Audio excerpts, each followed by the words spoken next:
할렐루야. 네, 마리아 찬양 하나님이 받으신 줄로 믿습니다. 그래서 말하실까요? 주여, 신종 코로나 바이러스를 주목을 좀 쥐고 하셨으면 좋겠습니다. 주여, 신종 코로나 바이러스를 물리쳐 주시옵소서.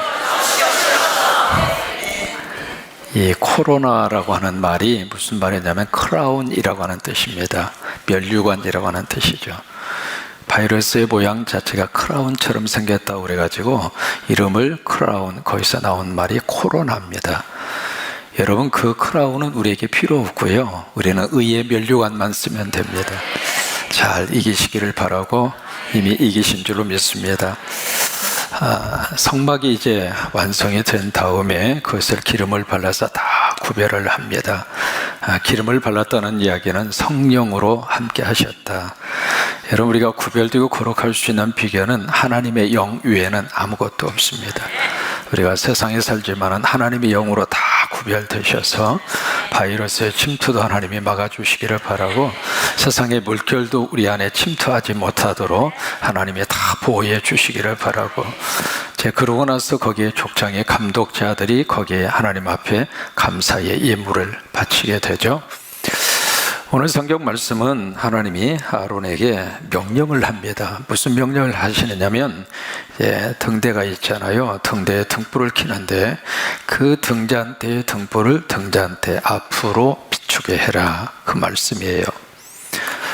여러분, 여기 성막을 이렇게 보시면은 성막의 구조가 세 가지로 되어져 있죠. 여기가 성막들이고요, 그 다음에 그 안쪽으로 들어가서 또 하나의 공간이 있습니다. 이쪽이 성소이고 여기가 지성소입니다. 그래서 이제 성막물을 향해서 들어가면 가장 먼저 만나는 곳이 번제단이죠. 그 다음에 물두멍을 만나게 되고요, 그리고 나서 성소로 들어갑니다. 성소로 들어가면 가장 중앙에 뭐가 있느냐면 여기에 분향단이 있습니다. 분향단이 있고, 그러면서 성소에 들어가서 좌측에 있는 것이 바로 등대입니다. 그리고 우측에 있는 것이 바로 뭘까요? 떡상입니다. 구조가 이렇게 되어져 있거든요. 이렇게 되어져 있는데 여기 등불에다가 불을 켜서 이 등잔대 앞을 비추게 하라, 그 말이에요. 그러니까 이거 여러분, 지금 등대가 하나가 있잖아요. 거기에 6개 쭉 이렇게 등잔이 켜지게 되는데, 그것을 우리 생각에는 우리가 들어가서 정면이 바로 여기 분향단이잖아요. 그러면 분향단 쪽으로 이 등불을 켜는 것이 사실은 우리 생각으로는 정상이에요. 근데 그렇게 켜지 말고 이 불을 앞으로 비추게 하라, 그 말이에요. 이 등잔의 불의 빛을 이 방향으로 향할 수 있도록 불을 켜라, 그 말이에요. 그러면 여기에 무슨 의미를 지금 담고 있을까? 여기 등잔이라고 하는 것은, 자 보실까요? 바로 옆에 떡상이 있습니다만은 떡상이 있고 이쪽에 이제 등대가 있습니다. 이 등대는 무슨 의미를 가지고 있을까? 계시록 4장 5절입니다. 거기 보시면 보좌 앞에 7개의 등잔이 켜져 있는데 그 다음이 중요해요. 곧 하나님의 영이라. 그러면 여기에 등대는 무엇을 의미할까요? 하나님의 영, 다시 말해서 뭐예요? 성령입니다. 여러분, 성령이 들어오시면 우리 안에 빛을 주십니다. 마귀와 사탄이 들어오면 우리에게 어두움을 주고, 그래서 우리를 힘들게 하지만은 성령이 들어오시면은 우리를 밝게 만들어 주세요. 여러분, 예수 믿고 웃고 사세요. 그래야 바이러스도 떠납니다. 예수 믿고 행복하게 사세요. 왜? 성령님이 주시는 것은 어두운 영이 아닙니다. 성령이면 우리를 빛을 비추는 영이거든요. 그래서 성령이 빛이 들어오면은 바이러스도 사라지게 되고, 질병도 사라지게 되고, 어두움도 사라지게 되고, 눈물도 사라지고. 믿으시면 아멘. 그래서 7영이라, 그 7영이 바로 하나님의 영이라고 그랬거든요. 그러니까 여기에 등대는 무엇을 의미하는가? 성령님이세요. 그러니까 성령님이 이 빛을 발하는데 이 빛을 어느 쪽으로 비추게 하는 거, 어느 쪽입니까? 분향단입니까? 떡상입니까? 떡상입니다. 그러면 이 떡상은 무엇을 의미할까? 요한복음 6장 35절 말씀, 나는 하늘에서 내려온 산떡이니 나를 먹는 자는 영원히 죽지 아니하리라. 그러면 여기 떡상은 바로 누구를 의미할까요? 예수 그리스도를 의미합니다. 그러니까 이 등대의 빛을, 이 떡상을 향하여 비추라, 그 이야기는 보세요. 성령 받으면 누구를 드러낼까요? 예수님 드러내요. 그래야 성령입니다. 여러분, 성령 받고 나를 자꾸 드러내거나 성령을 받고 어떤 나의 것을 자꾸 이렇게 강조를 하거나 성령을 받고 예수 그리스도가 드러나지 않으면 그 영은 하나님의 영이 아닙니다. 그러니까 성령이면 내 안에 오시면 오실수록 누구를 자꾸 이렇게 드러낸다면 예수님을 드러내는 거예요. 성령 받으면 찬양 속에도 예수님 드러내고 기도 속에서도 예수님을 드러내고 자꾸 예수님이 드러날 수 있도록. 왜요? 그것이 바로 하나님의 영이기 때문에 하나님의 영은 내 안에 와서 하나님을 드러내는 거예요. 그래서 불을 그렇게 밝히라고 하는 거예요. 그러면서 이 등대가 어떻게 형성되어 있는가라고 하는 것을 설명을 하고 있습니다. 금 1달란트, 지금 식으로 말하면 32kg입니다. 굉장히 큰 겁니다.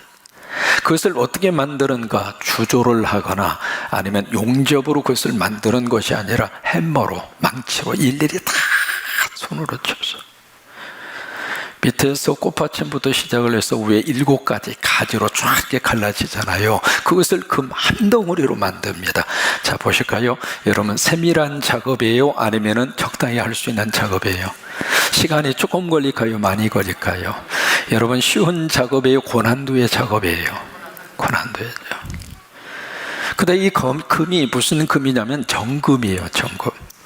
그러면 여기서 금은 무엇을 의미할까? 금은 결국 누구를 의미하느냐면 예수 그리스도입니다. 예수 그리스도. 순금이잖아요.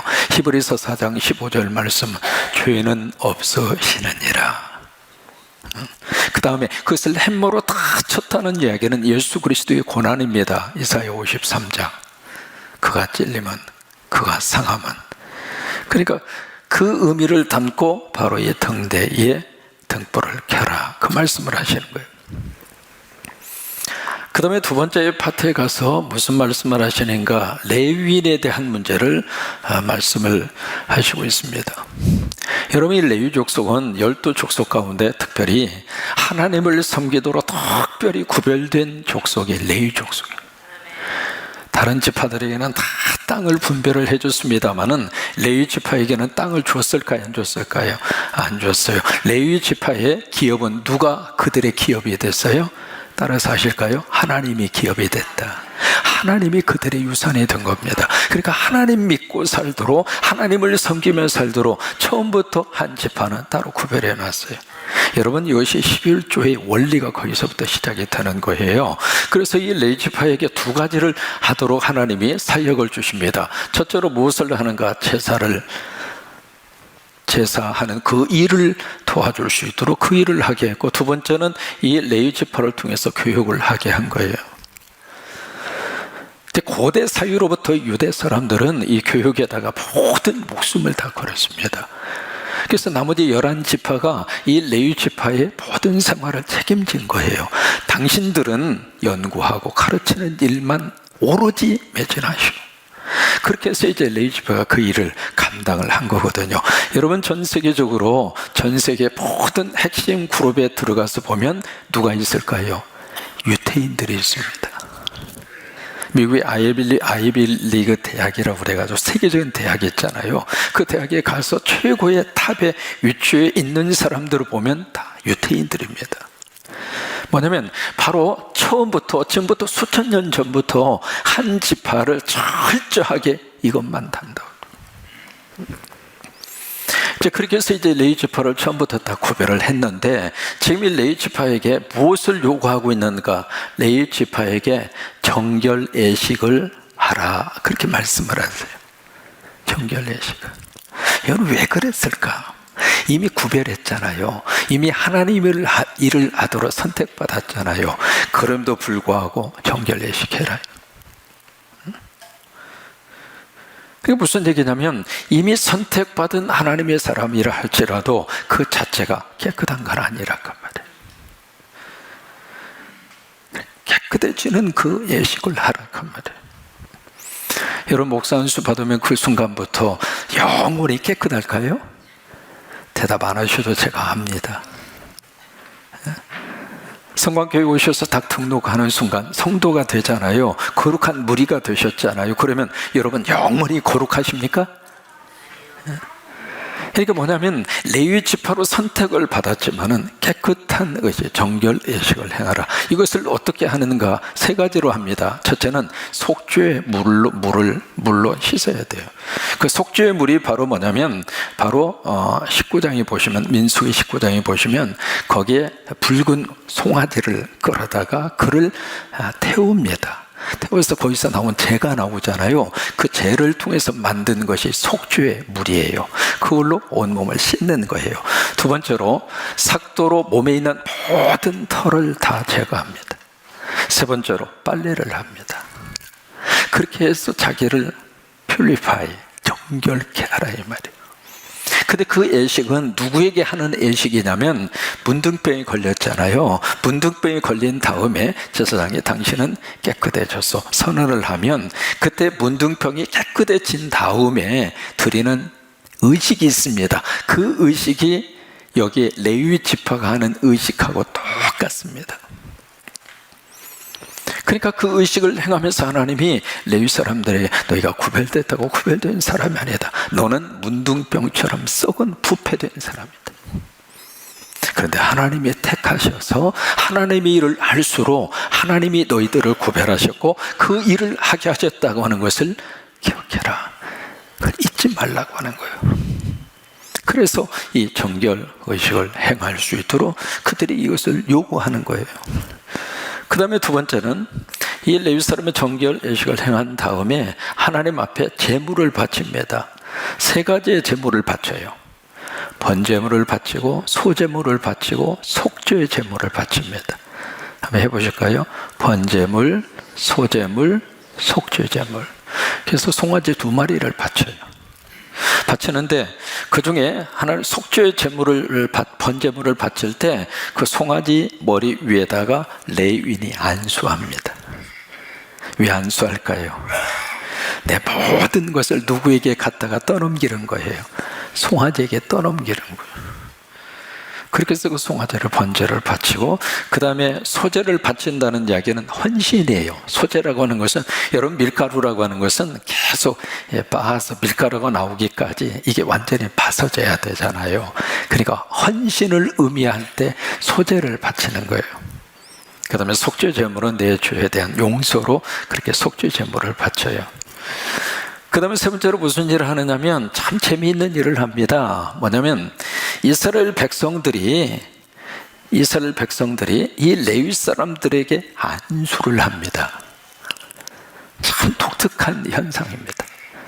그러면 이스라엘 전체 사람들이 떼거지로 모여가지고 다 안수하는가? 그건 아닙니다. 대표성 있는 사람이 이스라엘 전체 총회를 대표해서 이 레위 사람들이 가서 안수를 해요. 그러면 왜 그 안수를 할까? 여러분 잘 한번 기억하시기 바랍니다. 우리가 이제 교회에서도 안수를 많이 하잖아요. 안수의 첫 번째 의미는 뭐냐면 하나됨이에요. 우리가 안수를 하면 머리 위에 손을 얹잖아요. 만약에 부모가 자식에게 안수하죠. 그럼 부모와 자식이 하나가 되는 거예요. 주의 종이 여러분 머리 위에 손을 얹고 안수하잖아요. 그 순간에 여러분과 제가 하나가 되는 거예요. 그래서 안수기도 끝나고 나면 그분의 질병이 나에게 옮겨올 때가 있습니다. 그래서 이 안수라고 하는 것은 철저하게 하나가 되는 거예요. 그러니까 이스라엘 전체 이 총회가 레위 사람들에게 가서 안수를 해요. 뭐냐면 당신과 우리가 하나입니다. 여러분 우리 이제 주의 종들이 이 교회를 섬기고 있습니다만은 목사와 여러분 성도가 하나일까요? 별개일까요? 그래서 안수하는 거예요. 안수. 그러니까 주의 종들이 하나님 앞에 하는 그 사역이 개인의 성격으로 하는 사역이 아니라 자 보세요. 군산 성광교회 하면 담임 목사 누가 기억이 나요? 잊어버리셔도 괜찮아요. 뭐냐면 군산 성광교회 하면 차상령이라고 하는 목사가 뭘 가져요? 대표성을 가져요. 그 이야기는 차상령 목사와 군산 성광교회는 하나예요? 둘이에요? 하나라 이 말이에요. 그러면 제가 이 지역사회 안에서 정말 하나님이 기뻐하는 목회를 하면 제 목회가 드러날까요? 교회의 목회가 드러날까요? 교회가 드러나요. 여러분, 반대로 하면 누가 욕먹어요? 교회가 욕먹어요. 그러니까 이스라엘 전체의 총회가 왜 이 레위 사람들에게 안수를 했을까? 당신과 우리는 하나입니다. 당신들이 드리는 제사는 우리가 드리는 제사하고 똑같습니다. 그 이야기예요. 그 다음에 여기 두 번째로 안수를 했다는 이야기는 유임이라고 하는 말입니다. 유임이라고 하는 것은 맡긴다라고 하는 뜻이잖아요. 맡긴 거. 그러니까 이 레위 사람들이 그 사역을 할 수 있도록 그들에게 의무와 권한을 위임하는 거예요. 그래서 그 사역을 할 수 있도록. 우리가 그런 차원에서 말이죠, 교회에서 이렇게 사역자들이 사역을 할 때 그 사역의 전문성을 성도들이 인정해 주셔야 돼요. 여러분, 만약에 지나가시다 택시를 타셨잖아요. 택시를 타셨으면 택시 운전하시는 그 분에 대해서 존중을 해야 돼요? 안 해야 돼요? 하셔야 되죠. 근데 존중을 안 하고 타자마자 내리라고, 내가 운전하겠다고, 그러면 그거 맞아요? 틀려요? 틀리죠. 여러분, 교회에 오셔서 신앙생활 하셨을 때 그 교회를 하나님이 위임을 해서 맡긴 사람이 담임 목사예요. 그 담임 목사를 통해서 하나님이 목회 철학을 주세요. 우리 같으면 살림이라고 하는 영성. 그래서 우리는 자다가도 살림, 밥 먹다가도 성광, 이게 튀어나와야 교인이라니까. 지난번 말씀드렸잖아요. 1년 3개월 정도 등록 안 하고 나오시던 남자하고 1년 정도 등록 안 하고 나오시던 여자분하고 다른 데서 누가 소개해 줘가지고 데이트를 하기 시작했는데, 신앙생활 하느냐고, 한다고. 어디에서 하느냐고, 군산 성곽교회에서 한다고. 둘 다 등록을 안 하고 1년 3개월 1년 그렇게 다닌 거예요. 그러니까 남자분이 순간적으로 이 여자가 나를 어떻게 해보려고 성곽교회 다닌다고 그러지 않나 싶어가지고, 그러면 그 교회 구호가 뭐냐고. 그래서 남자가 성곽하니까 여자가 그래가지고 결혼해요. 둘이 5월달에 결혼해요. 이게 하나님이 이렇게 사역을 맡기셔서 거기에 목회 철학을 주시고 목회의 방향을 주시고, 그러면 그 전문성과 그 사역성을 인정하라 이 말이에요. 교인들이 말이죠, 각자 있는 자리에서 목사님 이렇게 합시다, 저분은 저렇게 합시다, 저분은 저렇게 합시다. 그걸 어떻게 하라는 거예요? 미국식 말해볼까요?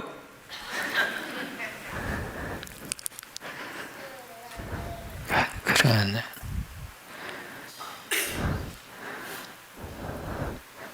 레위인들에게 안수하고, 이제는 당신이 의무와 책임을 가지고 하시고, 그만 우리는 거기에 순종하겠습니다.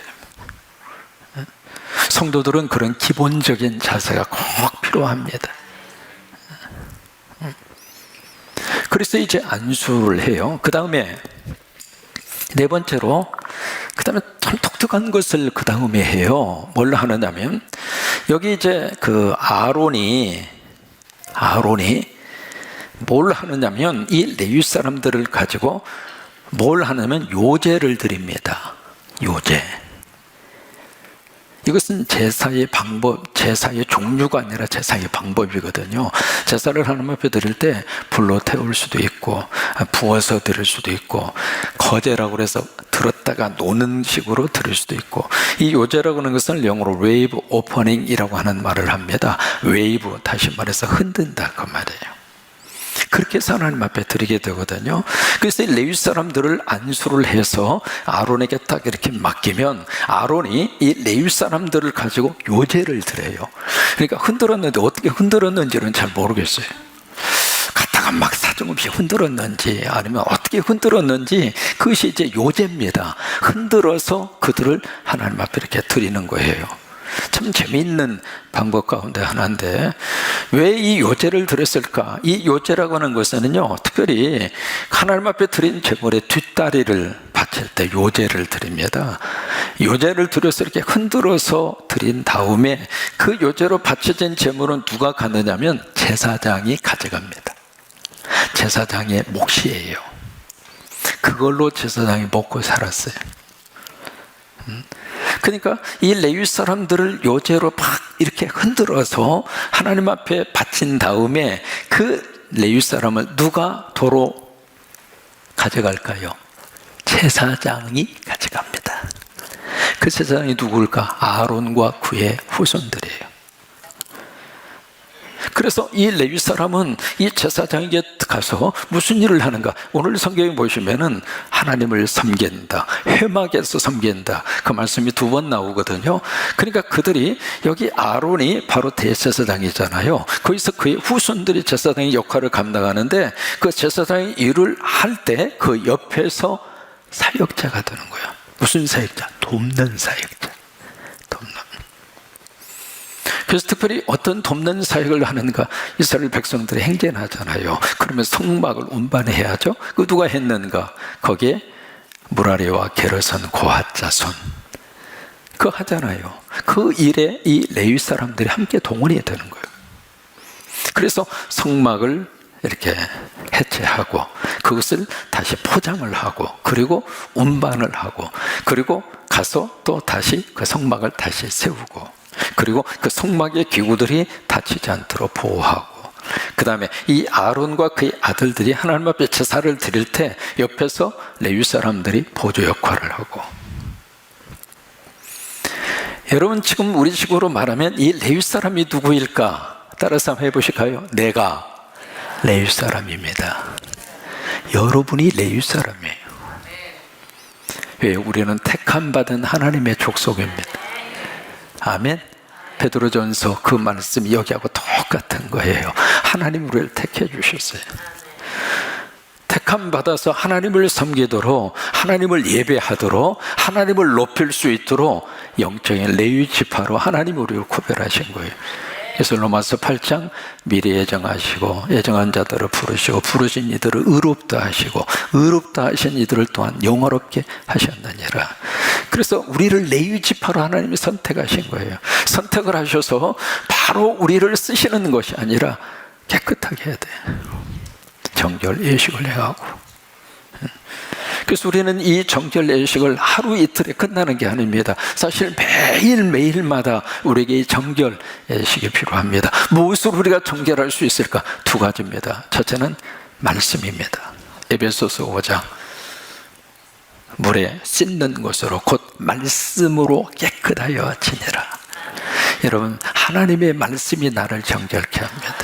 그래서 설교를 들으면서 하나님이 나를 정결케 하시고 설교를 들으면서 내 영혼의 때를 다 벗겨주시고 두려움과 공포 속에서 말씀이 내 안에 딱 들어오면서 하늘을 바라보고 하나님이 나의 아버지가 되셔서 내가 이 공포를, 이 두려움을 다 이길 수 있으리라고 하는, 그게 이제 내 안에 말씀이 내 안에 오셔서 나를 깨끗이 씻어주시는 거예요.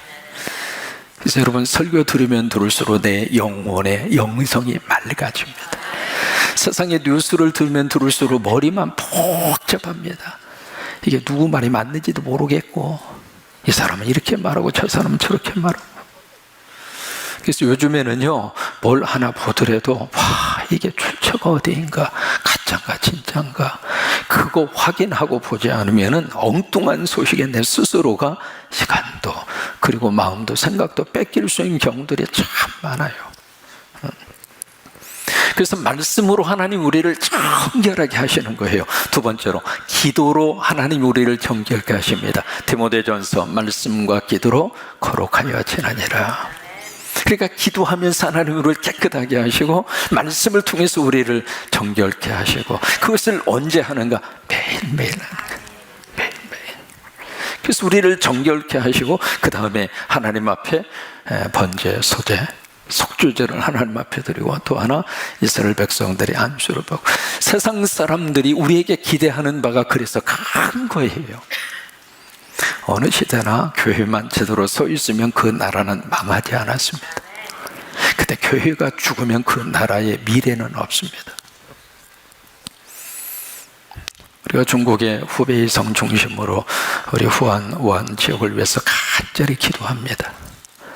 역사적으로 말이죠, 700년 전에 그 유명한 흑사병 패스트라고 하는 거 여러분 아시잖아요. 그게요 몽골까지 왔습니다. 중국도 물론이고요, 유럽 지역은 거의 어느 나라는 80%가 죽었습니다. 그 나라의 80%가 이 패스트 흑사병, 그 병이 어느 정도 무서웠느냐면 몸 전체가 새까맣게 변하는 거예요. 그래서 흑사병이에요, 패스트라고 하는 거. 근데 그걸 가지고 사람이 어느 정도, 참 사람이 말이죠, 어느 때는 참 이럴 수 있나 싶을 정도로 흑사병을 가지고 그거 가지고 전쟁을 했습니다. 흑사병 걸린 사람을 대포에다 해서 그것을 성 안으로 갖다 집어넣는 거예요. 성에 있는 사람이 흑사병 걸려도 다 죽어가고. 기록에 의하면은 이번에 이제 후베이성 우한이라고 하는 거기에 그 도시에 사는 사람만 1,100만이잖아요. 그리고 후베이성 전체 속에 사는 사람이 5천만 명입니다. 우리나라 인구하고 맞먹는 인원이 거기 살고 있는 겁니다. 근데 700년 전에 패스트, 이 흑사병이 발병을 했을 때 바로 그 지역이 우한 지역입니다. 이게 우연일까? 이게 과연 우연으로 그냥 치부하고 끝날 문제인가?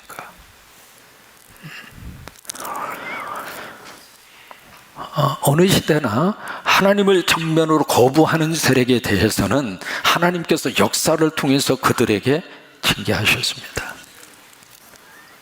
왜요? 하나님은 지금도 살아계시니까. 하나님은 지금도 역사를 끌고 가시는 분이기 때문에. 그래서 여러분, 흑사병 이 패스트를 통해서 세계의 역사가 바뀌어져 버립니다. 그게요.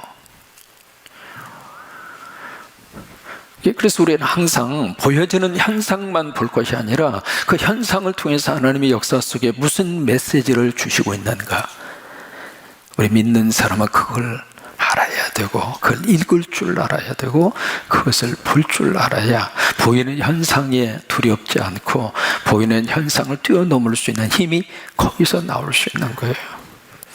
그래서 세상 사람들이 그래서 우리에게 이걸 왜 안수할까? 참 우리에게 거는 기대가 큰 거예요. 거는 기대가. 우리의 영성이 살아있고 하나님 앞에 간절히 기도하는 기도 소리가 살아있으면 하나님은 그 역사를 누구를 통해서 하시는가? 기도하는 교회와 기도하는 성도들을 통해서 하나님의 역사를 끌고 가시는 거예요. 그 다음에 이 아론이 요제로 바친 다음에 다시 제사장에게 주어서 그 다음에 제사장들이 하는 그 일을 레위인들이 동역하도록. 그래서 여러분들은 우리 사랑하는 모든 목회자들의 동역자들입니다. 동역하도록 하나님이 우리를 같이 엮어 주셨고, 그래서 쉐키나가 동역하고 마리아가 동역하고 우리 장로님들이 동역하고 권사님, 단수 집사님, 우리 모든 교사들, 우리 모두가 함께 동역하는 거예요. 그렇게 하도록 우리를 그렇게 붙여주신 거예요. 그 다음에 마지막으로 여기 이제 근무 연한이 있습니다. 5번째로 근무 연한이 있는데 몇 살부터 하느냐면 25에서 몇 살까지예요? 50세까지입니다. 그러면 민수기 4장에 보시면 그때는 연령이 30살에서 50살까지였어요. 그러면 5살이 젊어진 거예요. 근데 역대하 23장에 가서 보시면 이게요 20살로 내려갑니다. 20세에서 50세까지 가요. 그러니까 이게 시작하는 연령이 약간씩 좀 차이가 있습니다. 차이가 있는데 이제 여러 가지로 해석할 수 있습니다만은 또 하나 이렇게 해석을 해볼 수 있습니다. 여기 25살에 이제 하나님의 사역자로 헌신을 해서 5년 동안 견습 생활을 하고 그러고 나서 30세부터 본격적인 사역을 하지 않았을까. 아무튼 이 사역할 레위인들이 하나님 앞에 공적으로 사역할 수 있는 연령을 딱 구별을 해놓은 거예요. 왜 그랬을까?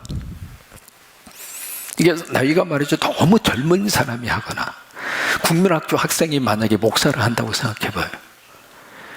아니면은 이게 너무 연세가 많아서 100수 이상이 되신 분이 한다고 생각을 해보세요.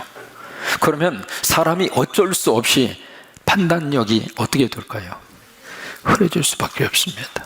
기억력이 어떻게 될 것 같아요? 이게 그럴 수밖에 없어요.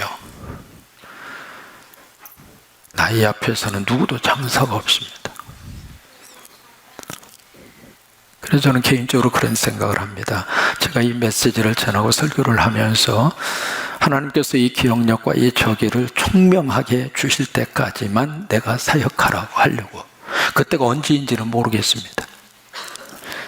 이게 내 기억력이 와락가락 한다거나 설교하다가 갑자기 이상한 소리를 막 한다거나 이게 완전히 뒤죽박죽이 된다면 내려가야지. 그래서 하나님이 나이를 정해놓으신 거예요. 그러니까 25, 30살에서 50살이라고 하는 것은 인생의 황금기입니다. 물론 나이 들어서도 헌신할 수 있는 것은 헌신해요. 그러나 사역으로 봉사하는 것은 딱 구별해 놓으신 거예요.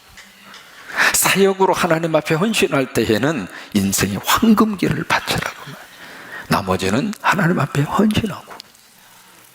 그래서 이 연령대를 그렇게 주신 거예요. 이 한 주간도 주 안에서 승리하시기를 바라고, 코로나 바이러스를 주의 이름으로 다 물리치셔서 은혜 가운데 승리의 축복이 넘치기를 주의 이름으로 축원합니다. 같이 일어나셔서 우리 찬양하시죠.